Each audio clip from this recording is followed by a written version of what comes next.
Going out on a little bit of a limb here, but then again, maybe not. I'm just gonna say that people who willfully misrepresent things are like objectively bad people. Like if you're willfully distorting reality, uh, especially if you're doing that for profit, like you're a garbage human being and you don't deserve a platform. And also, I hate you. And today I'm thinking specifically of people who, whether this is like TV people, like on TV or on the internet, activists, but people who've like willfully misrepresented critical theory and what it is. And I want to emphasize willfully because I'm sure there are a lot of people who don't fully understand it.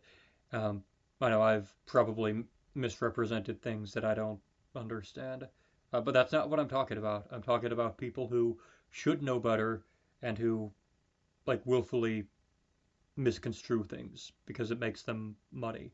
Basically, just it keeps them relevant. And like critical theory, just for like people who don't know, like a critical theory is like, yeah, really just like it's an analysis of like how there are power dynamic kind of inherent in the way that we structure society. Even in a lot of the narratives we tell ourselves, uh, basically those will reinforce like power dynamics in a society. Like I think people who take the concept of like any critical theory and then you make that, you just load that up, you imbue that with, I guess, moral values that aren't there. I think people who do that, like wherever they're coming from, are trash. Like, of course, like the one that everybody's gonna know about is like critical race theory.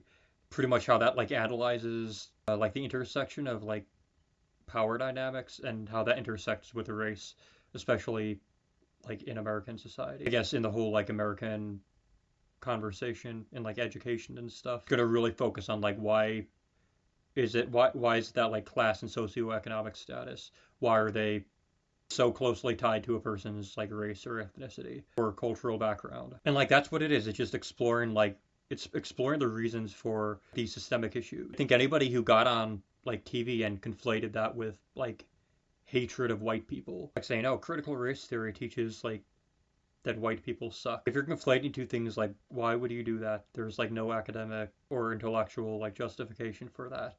You don't get that kind of like a morally loaded statement from I guess something that's academic. Like in this case at least. Because like I think if you understand systemic racism through history, like systemic racism doesn't refer to hatred. Yeah, it can include hatred, it can include like implicit forms of like prejudice and bigotry. But like the reason it's just called systemic is because it's baked into systems. It's not personal.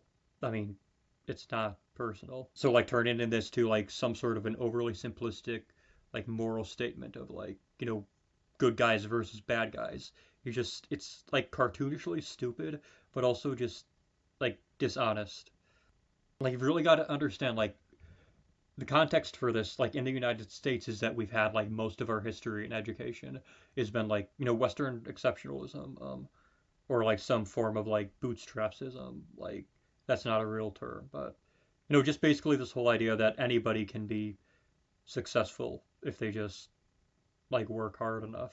Somehow like people exist divorced from their material condition. And like that's really where you get like the whole cultural narrative that it's like, oh, those poor people just need to like get their act together and then they could be successful. And just like anytime you ignore everything else that's going on.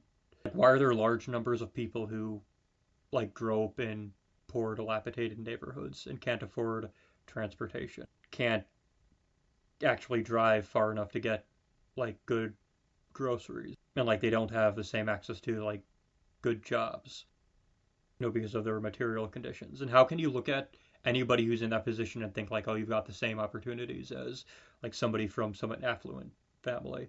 And if you don't realize that, then you're the problem. I guess the flip side of that is if you conflate like, the whole teaching of, I guess, any sort of like critical thinking, any sort of a critical analysis of like socioeconomic issues, of course, as it intersects with race and culture, and you turn that into some sort of like a fatalism where it's like, oh, no amount of initiative is going to make your situation better. You're just hopelessly a victim of like systemic injustice. Again, that's like another conclusion that you're not going to get that from the data.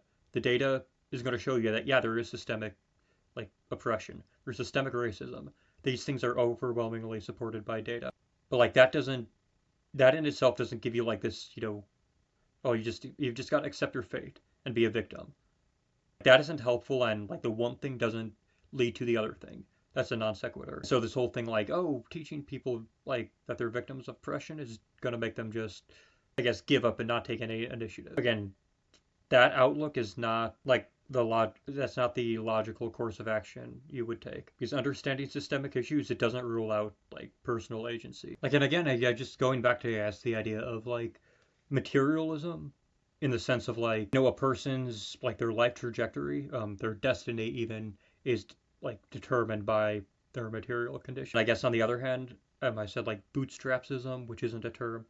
I guess I'm gonna call it like existentialism, the whole sense of like, you're a free agent, you determine your destiny, that kind of thing. I mean, these things are not mutually exclusive. Like, they necessarily exist in like a dialectical relationship. So when we basically have any variation of this debate of like nature versus nurture, or like, free will versus, I guess, determinate, that's all stupid. Take it out as like which side are you on? Because I mean, like, that's not how reality works. That's not how like a dialectical relationship works. You don't come out on one side or the other. You've got two things, like you've got the thesis, you got the antithesis. Like, they appear to be in contradiction. Like, you work through it to the point where you're able to synthesize these two things. So it's like, yeah, everything that you are, everything that you do, and think and want, that is all your conditioning, and you can't get away from your conditioning. Like, that was all based on your material condition. You ultimately had no say in that. So again, your will and your sense of responsibility for your actions